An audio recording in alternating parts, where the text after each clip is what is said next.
boy. I'm right next to it. I'm backing up. You guys see me on the...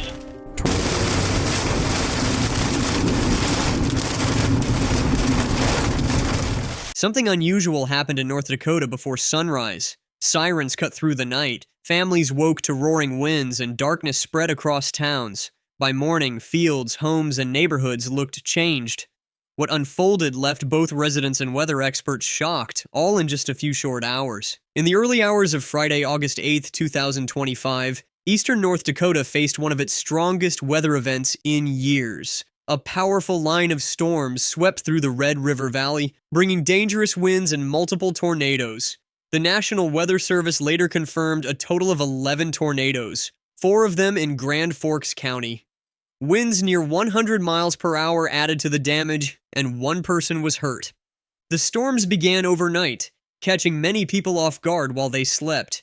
Jamestown was among the first cities hit. Around 2:30 in the morning, winds roared through the city, flipping a boat, knocking a camper off its blocks, peeling roofs from homes, and tearing metal from barns and sheds. Dozens of big trees fell in minutes, blocking roads and cutting power. The National Weather Service confirmed that the damage was caused by straight-line winds, which can be just as damaging as a tornado even though they don't spin. Not long after, around 2:45, the same storm hit a farm north of Courtenay. Winds again reached 100 miles per hour. The farm buildings took the worst of it. Walls fell, roofs collapsed, grain bins were ripped apart, and a large grain dryer was destroyed. Farmers said waking up to that scene was heartbreaking. The timing was especially bad, just weeks before harvest, leaving families with major losses and nowhere to store crops. As the storms moved east, tornadoes began to form. The first touched down south of Larimore at 3:48 in the morning. This tornado was rated EF1, with winds of 95 miles per hour. It lasted just 2 minutes, but traveled more than a mile and knocked down trees and damaged property. Minutes later, another tornado formed near Meekinock. This EF1 tornado had winds of 105 miles per hour. It stayed on the ground for less than a minute, but still damaged trees and farm property. Weather experts noted it was hidden by rain, making it nearly impossible to see. These fast, hidden tornadoes are some of the most dangerous because people don't know they're coming until it's too late. At 4:12, the strongest tornado of the outbreak struck near Manvel, north of Grand Forks. Rated EF1 with peak winds of 110 miles per hour, it touched down several times as it moved nearly 4 miles. It damaged homes, barns, and grain facilities, and 1 person was injured. Experts pointed out that even smaller tornadoes, often called weak on paper, can cause major problems when they hit towns or farms. 2 minutes later, Grand Forks itself was hit. At 4:14, an EF1 tornado began on the city's south side near Interstate 29 and 32nd Avenue South. It moved northeast, passed close to Altru Hospital, crossed Washington Street, and continued into East Grand Forks, Minnesota.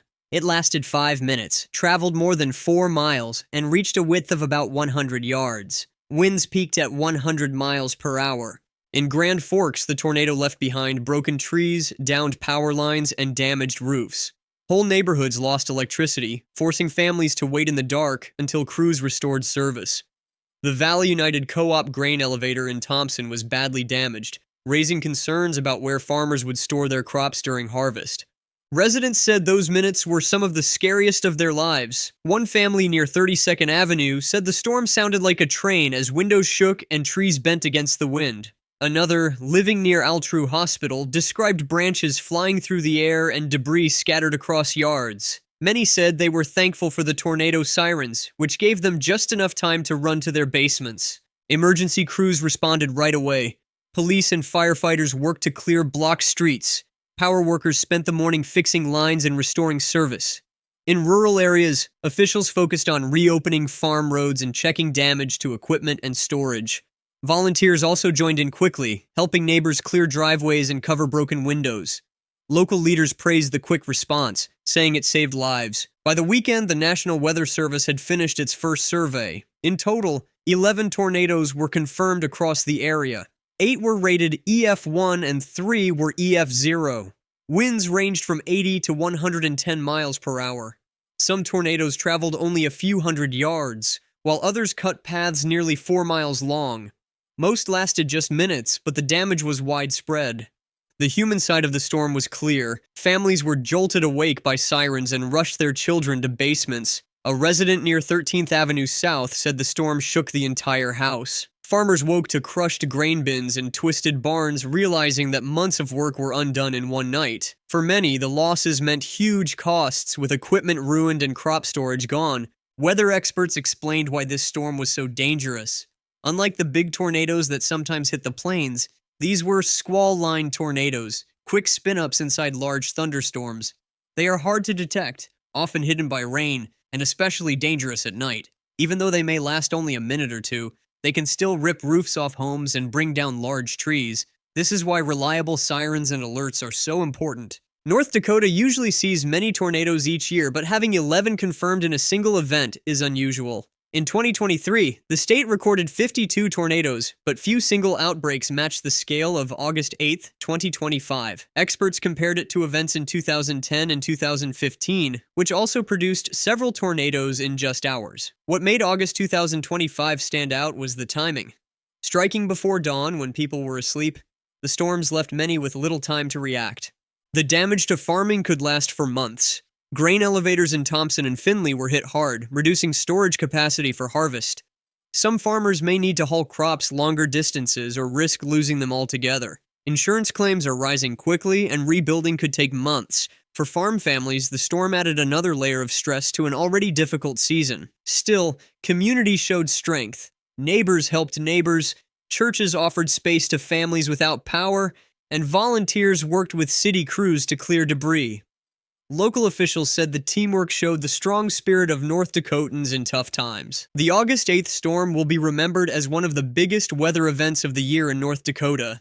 11 tornadoes, winds over 100 miles per hour, widespread damage to homes, farms, and towns, and a community tested in the early hours of the morning. It is a strong reminder of nature's power and the courage of the people who face it. As recovery continues, officials are urging residents to stay ready. Severe weather can strike quickly, especially at night. Having a plan, keeping weather radios nearby, and taking sirens seriously can make the difference between damage and disaster. The night of August 8, 2025, proved that quick action and preparation saved lives.